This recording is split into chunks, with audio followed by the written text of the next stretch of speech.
Bear with me. No. I'm not singing.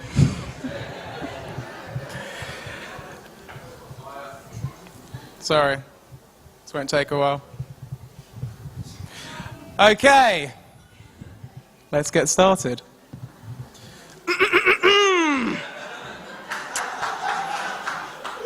Gauchis, Romans, countrymen, lend me your ears!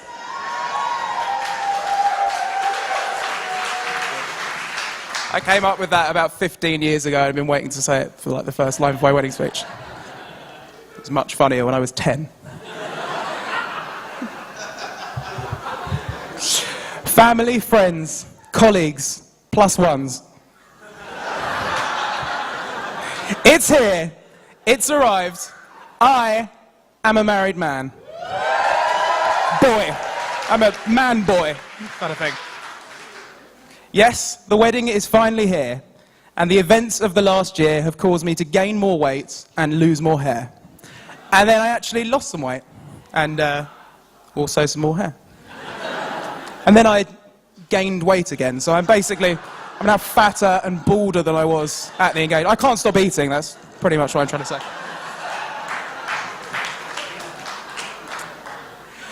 As I sit here in front of an almost blank computer screen, I'm starting to panic at the seemingly mammoth task ahead of me. This is, as many would agree, the hardest speech one usually has to write in their lifetime, and in my usual style, I've left it until 2 weeks before the wedding. I'm sitting alone in our new flat. John Lewis will be arriving at 9 a.m. to deck the place out like a white company shop front. I have limited time. Conveniently, I have no internet, no food, no distractions, just this laptop and the PlayStation 3, which I probably shouldn't have brought with. But it's fine. I'll have one game, I'll get it out of my system, and then straight back to the speech. It's now June the 26th.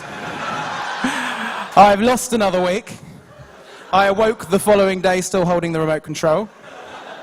Let in the John Lewis servants who delivered Carla's order of red wine glasses, white wine glasses, champagne flutes, martini Shah champagne flutes, and enough candles to one man a hot air balloon. I'm now seriously running out of time. No room for planning, no spider diagrams. I'm going straight into it. Mum and Dad, where are you? I'm taking it off. You are the greatest parents anyone could ever wish for.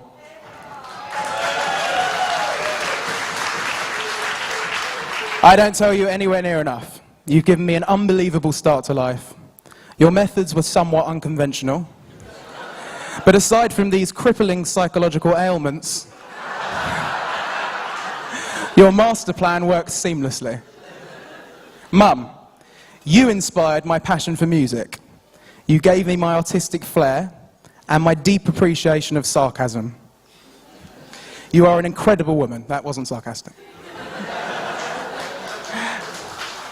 Over the years, you have gone through more hobbies than anyone I have ever known. It started with tennis at the David Lloyd Club. You were an amazing talent. Then for 10 years, Rumours Gifts would become your new baby. Together with Caroline, you opened a shop and spent many years making amazing gifts for delighted customers. In 2008, you were faced with the harsh reality that selling fluorescent wooden boxes with children's name on them is not a recession-proof business. You turned your hand to cooking. You became one of the greatest chefs I've ever known. You read books, you went on courses. Together with Tracy, you catered events. You used us as guinea pigs for your incredible new recipes. You overfed Dad until the point that he is effectively now foie gras.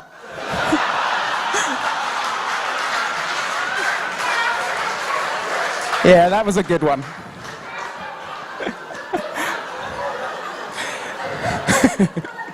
Recently, on the lead up to the wedding, you've turned your hands to Pilates and weight loss. And I'm afraid that some of the old cliches are simply unavoidable because you do look amazing tonight. Mum, you have mollycoddled me into the half man I am now. I love you immensely.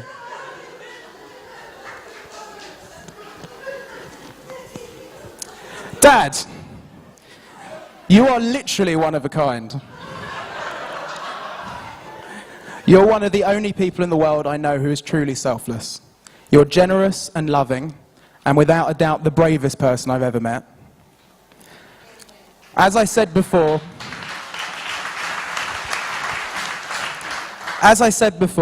some cliches are unavoidable. And although it's been said to you in speeches many, many times before, I have to say it just one more time. What is it you actually do? I still don't know. Literally, I still don't know. You hear a lot about loopholes, grey areas, slippage, that kind of thing. Anyway. You are an amazing man. I'm certainly not the only one who thinks so. The fact that you are able to have the culinary palate of a toddler, the sense of humour of a teenager, and the activeness of a pensioner, and still have more friends than most people, is truly a testament to this. I'd say don't change, but I know that you won't. I love you immensely too.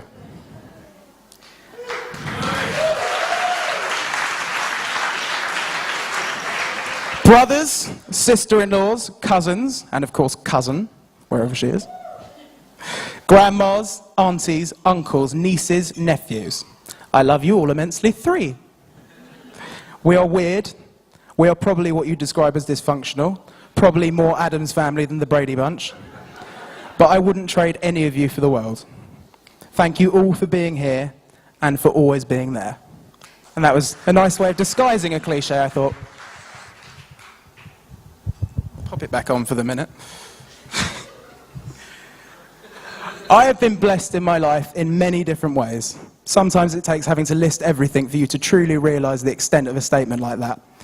I have been blessed with being able to wake up every single day, usually significantly later than most of you, and do a job that I love more than almost anything and get paid for it. Now, a lot of that is down to my immense talent, let's not be modest here. A lot of it is down to my incredibly supportive parents and the amazing people I've met since leaving school. And the rest of it is down to him. Him, of course, being the ever-endearing Mark Feynman. Mark, I fondly remember the day of our first meeting. You lay on the bed, an ankle broken in a cast, your testicles on full display. You now wear 3-piece suits and occasionally smoke Cuban cigars. It's truly amazing what we've achieved in such a short space of time, and long may it continue. Aside from music, other blessings include my incredible group of friends. There are so many of you here with us tonight, and I would love to be able to mention you each individually, but Gilev were an absolute fortune, and I'm known for rambling, so I'm going to address you all as a group. You enrich our lives and make them worth living. I have friends that are so close that I speak to them every single day. I have some friends who are so close that I can go without months speaking to them and take off exactly where we left off. I have some friends who are so close I didn't even invite them tonight. That's how close we are. Thank you all for being here with us. Some of you have travelled further than others. We have friends here from Israel. We did when I was writing this. They didn't come. We have friends from Sydney via Stockholm. We have friends from Poland. We have friends from Switzerland. And we, of course, have friends and family from Mexico. Thank you all for making the extra effort to be here tonight.